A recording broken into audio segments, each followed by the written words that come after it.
ሄርሜላ አብርሽ በዚህ ልክ ምንድነው ያስነካት? ምንድነው በዚህ ልክ ራሷን ዝቅ የሚያስደርጋት?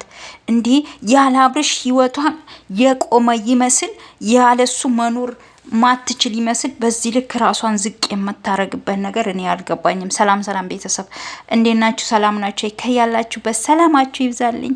ቪዲዮውን ላይክ፣ ሼር፣ ኮመንት እያረጋችሁ እባካችሁ ላይክ አድርጉልኝ። ለእናንተ ምንም አይጎዳችሁ፣ ለእኔ ግን ላይክ ይጠቅመኛል። ላይክ ለምታረጉኝ በጣም ከልብ አመሰግናለሁ። ሁላችሁም ጆይን የምትሉ ደግሞ ላይክ አድርጉልኝ ማለት ነው እና ሄርሜላ እኔ እንጃ አብርሽ ምን እንዳስነካት ሁላ እኔ አላቅም። ይሄ ልጅ ህይወት ያለው ሰው ልጅ ያለው ሰው መጀመሪያውኑ ማፍቀሯ ትክክል አልነበረችም። የተሳሳተ ነገር ነው። ለምን እንደሆነ ታውቃላችሁ?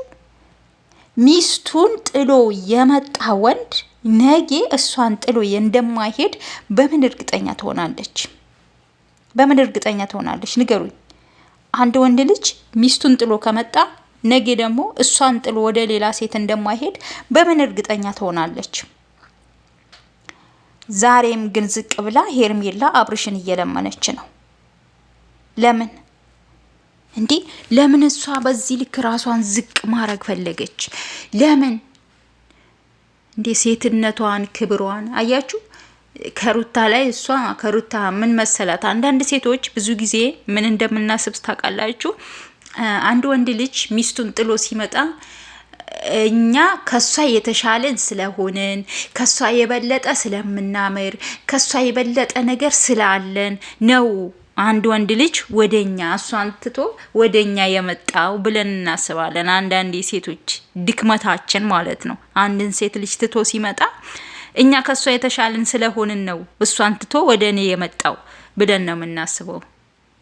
ግን ተሳስታችኋል። የሚሄድ ልብ ሁሌም ይሄዳል። በቃ የሚሄድ ወንድ ሁሌም ይሄዳል እንጂ አንቺ ከሩታ ስለተሻልሽ አልነበረም ያኔ ወደ አንቺ የመጣው።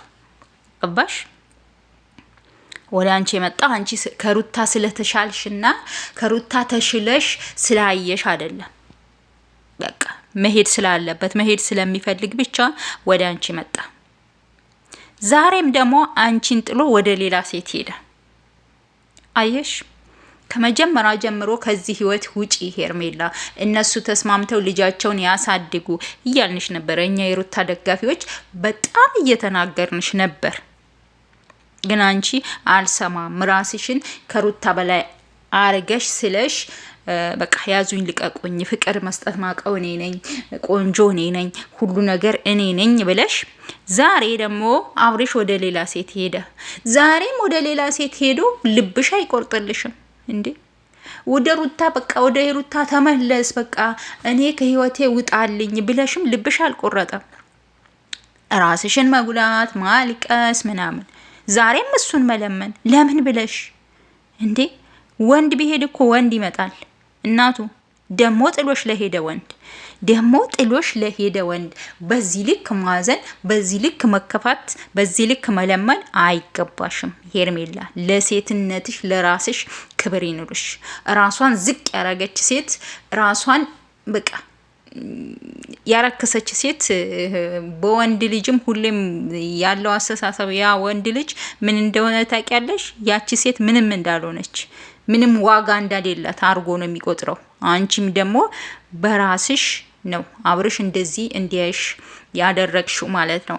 እና ዛሬ ደግሞ ቆፍጠን ብለሽ አንቺ ሩታዬም አለች አይደል እንዴ ልጇን ያላባት ልታሳድግ ማለት ነው። አንቺ ልጅ የለሽ ምን የለሽ፣ የተወሰነ ጊዜ በፍቅር አሳልፋችኋል።